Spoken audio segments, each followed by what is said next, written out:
By the winter of 1941, the world had effectively split into two distinct realities. For more than 2 years, the war had been raging across Europe, Asia, and Africa. The British had endured the terrible Blitz. The Chinese were suffering under brutal Japanese bombardment.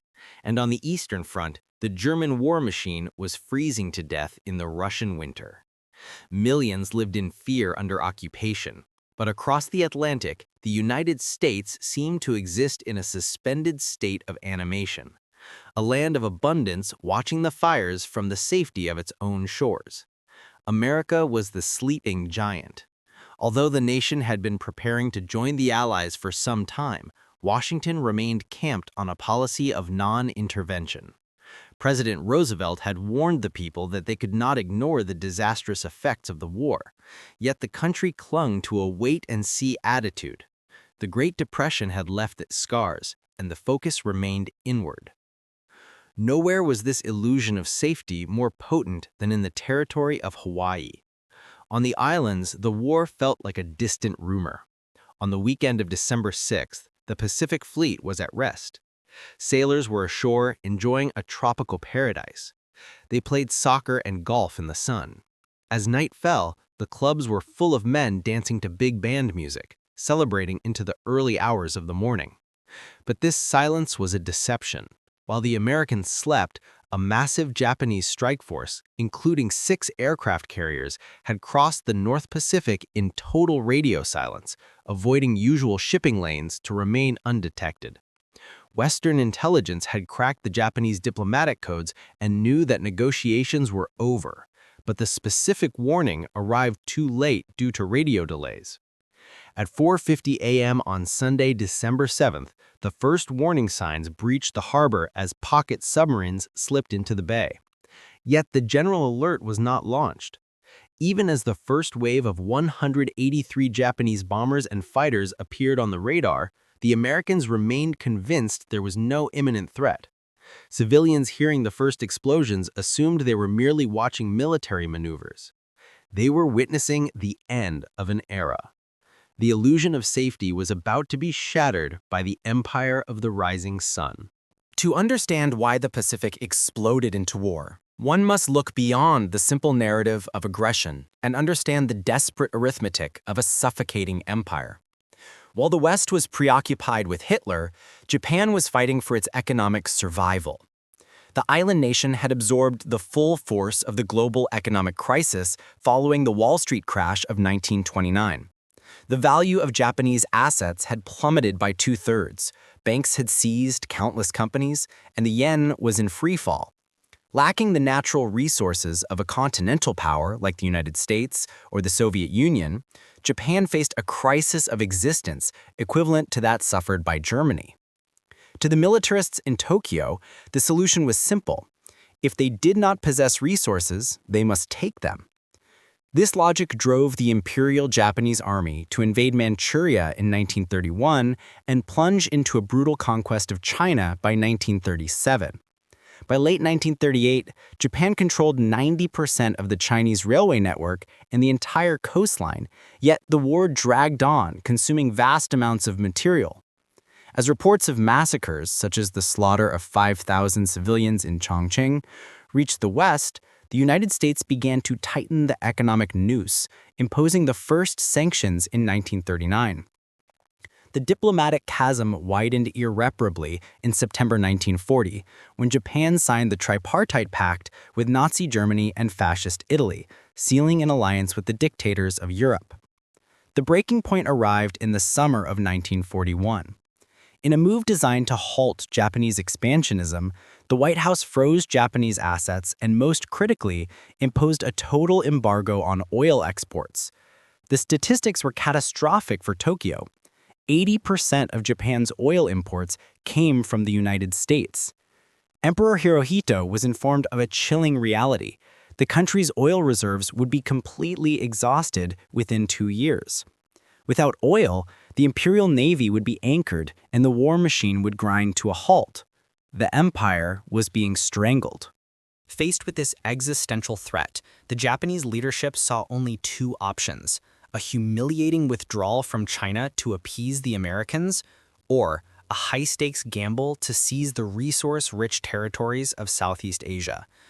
The former was viewed as an unbearable disgrace to the Bushido spirit and the glory of the empire.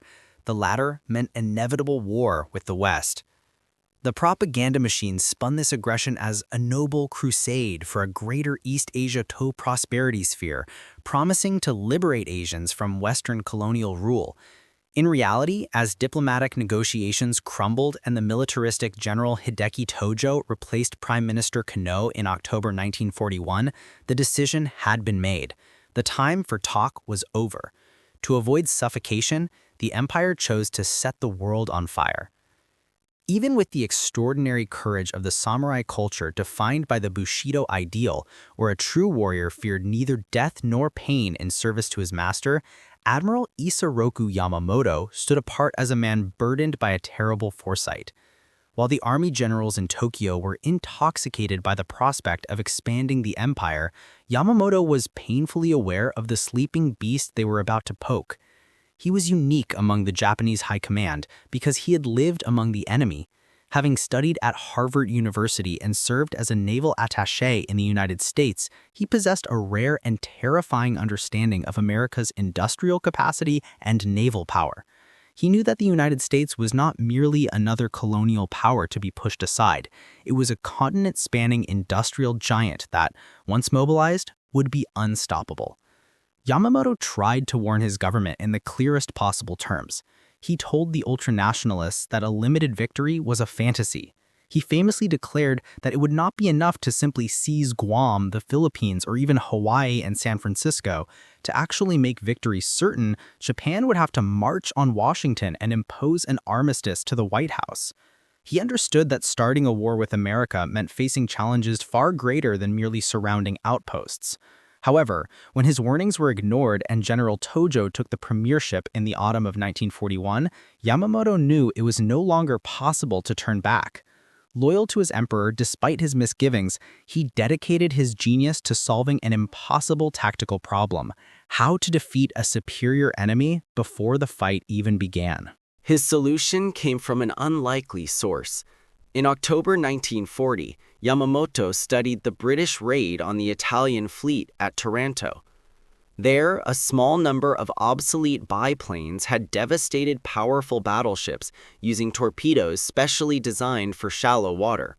It was the first attack of its kind in history, and it provided the Japanese admiral with a vital inspiration.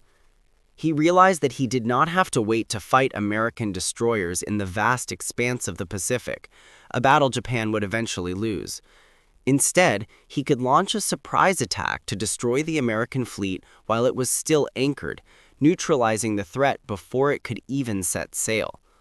In the spring of 1941, under Yamamoto's directive, Japanese carrier pilots began training for this specific, high-risk operation. They practiced the special tactics required to drop torpedoes in the shallow waters of a harbor, a feat previously thought impossible for modern aircraft. By early November, the die was cast. Yamamoto appointed Vice Admiral Chuichi Nagumo as mission commander and set the date for the attack, December 7, 1941. The tragedy of Yamamoto was that he was the only man who truly understood that the tactical masterpiece he was creating would ultimately lead to the strategic ruin of his country. He was a gambler forced to go all in on a hand he knew he would eventually lose. While the sailors in Pearl Harbor slept off their Saturday night reverie, a frantic high-stakes drama was unfolding nearly 5,000 miles away in Washington, D.C. U.S. intelligence had intercepted a critical 14-part Japanese message, and by the morning of December 7th, General George Marshall and the military leadership had deciphered the final segment. The text confirmed that diplomatic negotiations were severed, a clear prelude to hostilities. The War Department immediately attempted to send an alert to Hawaii, but a tragic comedy of errors ensued. Radio transmission problems delayed the warning, leaving the base blind to the catastrophe barreling toward it. At the same moment, Japanese diplomats in Washington were instructed to deliver their declaration of broken negotiations to the White House at 1 p.m. EST, calculated to arrive just minutes before the first bombs fell, satisfying the samurai code of honor by providing a technical warning. Back in Hawaii, the silence of a tropical Sunday morning was broken not by a siren, but by the roar of engines. Using the music broadcast by a Honolulu radio station as a navigational beacon, 183 Japanese aircraft from the first wave honed in on their targets. At 7:55 a.m., the calm vanished. Commander Logan Ramsey issued the desperate broadcast, "Air raid Pearl Harbor, this is not a drill." But for the men on Battleship Row, the realization came too late. Torpedoes, specially modified with wooden fins to run in the shallow waters of the harbor, a feat previously thought impossible for modern aircraft, tore into the hulls of the American giants before the crews could even reach their battle stations. The devastation was absolute and immediate. Within minutes, the USS Arizona was struck by an armor-piercing shell that ignited its forward ammunition magazine. The resulting explosion lifted the massive ship out of the water, a cataclysmic fireball that claimed the lives of nearly half of all the Americans killed that day. Amidst the smoke and burning oil, heroism emerged from the chaos. Doris Miller, a mess attendant on the USS West Virginia, found himself amidst the carnage without formal combat training. He seized an anti-aircraft machine gun and fired on the swarming Japanese planes until his ammunition was exhausted, an act of valor that would later make him the first Black American to be awarded the Navy Cross. By 10 a.m., the skies over Oahu fell silent again, but the world had changed forever. The American fleet was shattered. 21 ships were sunk or damaged, nearly 200 aircraft were destroyed on the ground, and over 2,400 Americans lay dead. The final insult came in Washington, where the Japanese ambassadors Nomura and Kurusu arrived an hour late to deliver their message. Secretary of State Cordell Hull, already aware of the attack, received them with cold fury, telling them he had never seen a document so crowded with infamous falsehoods and distortions. The news rippled across the United States, interrupting popular Sunday afternoon radio programs and shocking a nation that had felt protected by two vast oceans. In an instant, the fierce debate between interventionists and isolationists evaporated. The America First movement collapsed overnight. Even Charles Lindbergh, the face of American isolationism, declared that the country had been attacked by arms and must reply by arms. On December 8th, President Roosevelt addressed Congress, asserting that the nation would defend itself to the uttermost to ensure such treachery would never threaten them again. The Senate voted unanimously for war. The final nail in the coffin of American neutrality was hammered in not by Roosevelt, but by Adolf Hitler. In a moment of supreme hubris, the Nazi dictator honored the tripartite pact and declared war on the United States on December 11th, scoffing that Germany could not lose with an ally like Japan that had not been conquered in 3,000 years. It was a fatal miscalculation. Hitler had relieved Roosevelt of the difficult political task of justifying a two-front war to the American people. The sleeping giant was now fully awake, united in a single, terrible resolve, and the isolationism that had defined American policy for 2 decades was buried in the smoking ruins of Pearl Harbor. In the immediate aftermath of the raid, as the second wave of Japanese Zeros buzzed back toward their carriers, the Empire of Japan stood at a crossroads that would define the rest of the war. From a tactical standpoint, the operation appeared to be a masterpiece. The American battle line was broken, the airfields were smoking ruins, and the pride of the U.S. Navy was resting on the mud of the harbor floor. But inside the command centers of Vice Admiral Nagumo's fleet, a fierce debate was erupting. The returning pilots and young officers, flushed with victory, demanded a third wave of attacks. They knew the job wasn't finished. While the battleships were burning, the true logistical heart of Pearl Harbor, the immense oil reserves and the dry dock repair facilities, remained virtually untouched. These targets were unsexy compared to a battleship, but they were far more lethal in the long run. Destroying the oil would have forced the American fleet to retreat all the way to the west coast, buying Japan months, perhaps years, of immunity in the Pacific. However, the Japanese command blinked. Admiral Yamamoto and Vice Admiral Nagumo, fearing that their own fuel supplies were running low and terrified of a counterattack by American bombers they couldn't locate, made the fateful decision to turn around. They took their chips off the table and sailed for home, ordering the ships to return to their base. This caution proved to be a catastrophic, fundamental error for Japan. Because the repair shops were left standing, the sunken American fleet wouldn't stay dead.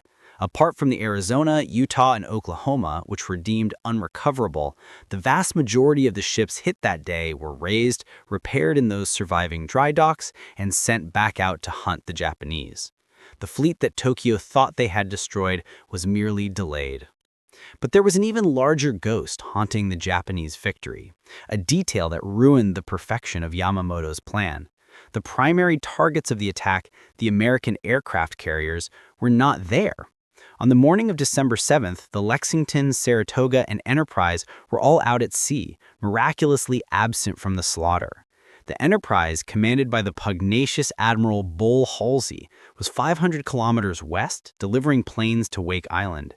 When Halsey learned of the destruction at Pearl Harbor, his reaction was not fear, but a cold, volcanic rage. He took an oath then and there to avenge the dead, spending the next days hunting for the Japanese fleet in the Pacific. By leaving the oil intact, the repair yards functional, and the carriers afloat, Japan had not declawed the American eagle, they had simply poked it in the eye. The strategic objective, to render the U.S. incapable of interference, had failed before the first day of war was even over. The attack on Pearl Harbor was merely the opening note of a terrifying symphony of violence that erupted simultaneously across the globe. While the smoke was still rising from the American battleships in Hawaii, the true scale of the Japanese centrifugal offensive began to reveal itself.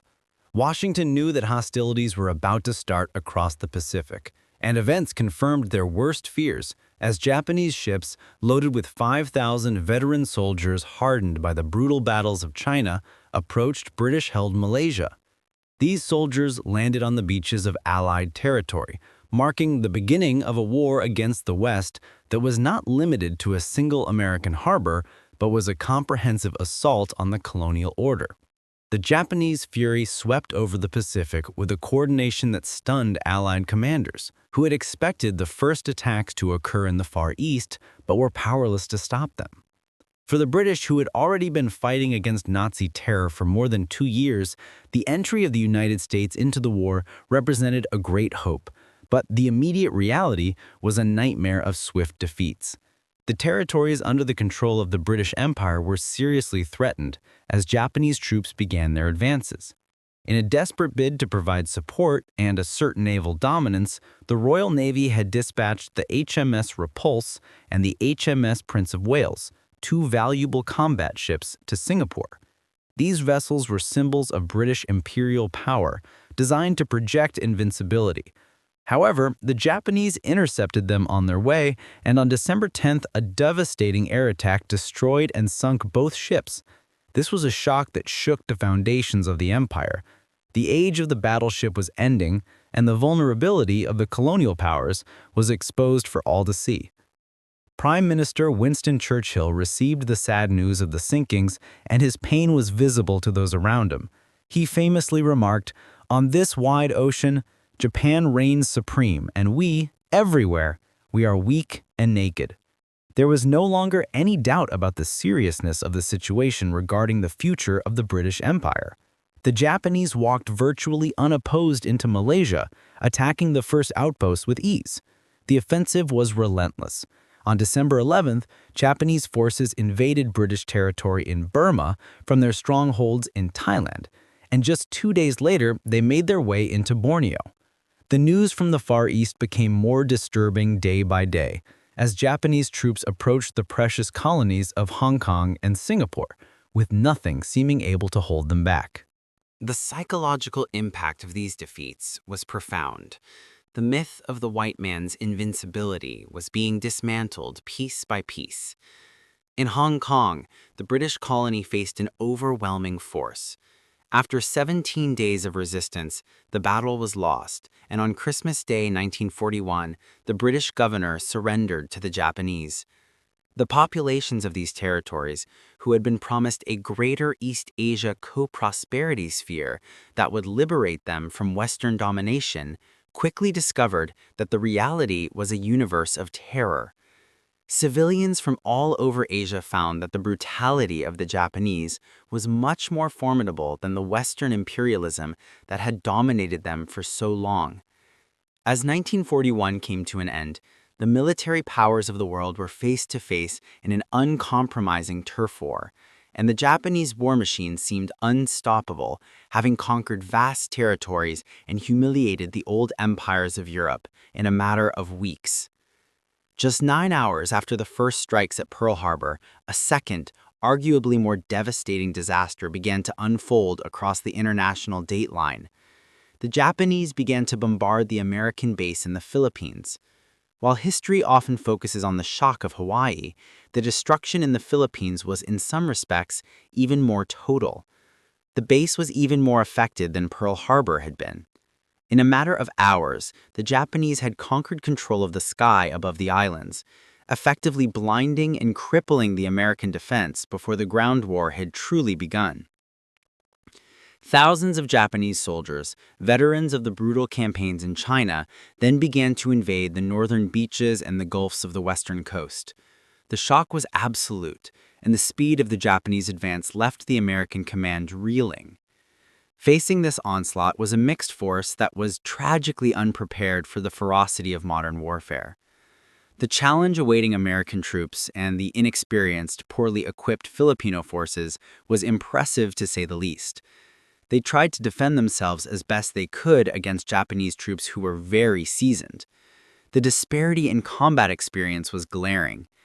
The Japanese fury swept over the Pacific, and the defenders found themselves fighting not just for territory, but for survival against a military machine that was operating with terrifying efficiency. President Roosevelt was deeply worried about the fate of the American territories in the Far East. Yet the distance and the destruction of the fleet made immediate reinforcement impossible. The Japanese obsession with the Philippines was not merely about territory, it was a cold calculation of logistics and resources. The archipelago was of vital importance to the Japanese. By taking possession of this island nation, they prevented the Americans from using it as a base for their operations. Much more importantly, with this rosary of islands under his command, the Imperial Command could control all ways of communication between the Philippines and other territories the Japanese were occupying in the area. This consolidated the power of their position and represented one more perfect step to reach the Dutch East Indies. It was on this Dutch territory that the precious oil reserves were located. In a few weeks, the Japanese broke through to seize the supply that they so desperately needed to ensure the success of their military campaigns. As the Japanese troops advanced inland, the American command, led by General Douglas MacArthur, who was in charge of the defense of the Philippines, prepared to resist with all the forces he could muster. But the reality on the ground was grim. The enemy was advancing to the capital, Manila, and the situation was increasingly difficult. MacArthur found himself in an impossible position. With air superiority lost and the enemy closing in, the Allied forces retreated onto the Bataan Peninsula. The outposts were already falling into Japanese hands. This retreat was a desperate maneuver, bottling up American and Filipino forces in a defensive pocket, while the Japanese war machine continued its relentless march. The situation in the Philippines did not improve as 1941 bled into 1942. The day after the fall of Hong Kong, Manila was declared an open city, to spare it from destruction, signaling the effective end of organized resistance in the capital. Despite popular pressure in the U.S. to avenge the Japanese attacks on Pearl Harbor and the outposts, the U.S. government believed that other problems should be treated first. The priority was to beat Adolf Hitler and Nazi Germany. This Europe-first strategy meant that the men in the Philippines were effectively on their own. As the Japanese walked into Manila, the American forces dug in on Bataan, facing a future of starvation, disease, and eventual surrender. The tragedy of the Philippines was that the defenders were not defeated by a lack of courage, but by a strategic abandonment necessitated by a global war they were not yet ready to fight. By the time the smoke finally cleared over Hawaii, the true magnitude of Admiral Yamamoto's strategic miscalculation became visible. His decision to recall the fleet before launching a third, decisive wave against the fuel depots and repair shops turned out to be a fundamental error that would haunt the empire. To the astonishment of the world, the devastation was not as total as it appeared. Only the USS Arizona, Utah, and Oklahoma were truly unrecoverable. The rest of the sunken fleet was raised from the mud, repaired in the very dry docks the Japanese had spared, and prepared to return to the Pacific to avenge the dead. The giant had not been slain. It had merely been bloodied. In the search for answers as to why the base was not better prepared, Washington quickly found its scapegoats. The commanders on the ground, Walter Short and husband Kimball, were sacked and blamed for the lack of an effective defense plan. On December 17th, a new architect of victory arrived. Admiral Chester Nimitz took command of the fleet, beginning a tenure that would prove decisive for the Allies. While Nimitz salvaged the Navy, the grand strategy was being forged in the White House. On December 22nd, Winston Churchill arrived in Washington for the Arcadia Conference to coordinate with President Roosevelt. Despite the fury of the American public toward Japan, the leaders agreed that the priority remained the defeat of Adolf Hitler and Nazi Germany. This Europe-first strategy meant that the men in the Philippines were effectively on their own. As the Japanese walked into Manila, the American forces dug in on Bataan, facing a future of starvation, disease, and eventual surrender. The tragedy of the Philippines was that the defenders were not defeated by a lack of courage, but by a strategic abandonment necessitated by a global war they were not yet ready to fight.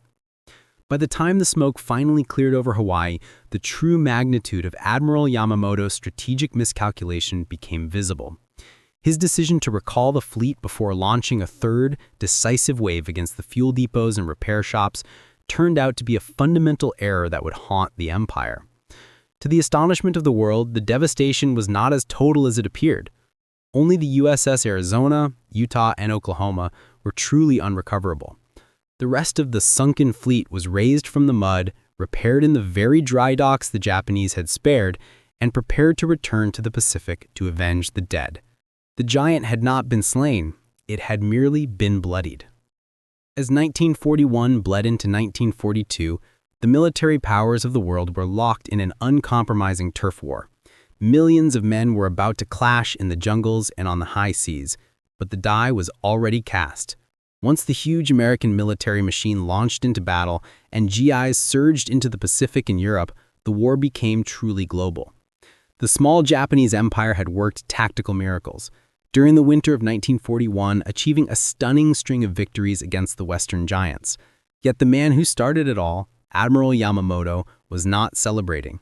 He knew that the dreams of a Japanese empire would soon be thwarted. He understood that by waking the sleeping giant, Japan had won the opening battle, only to guarantee that their war was already lost.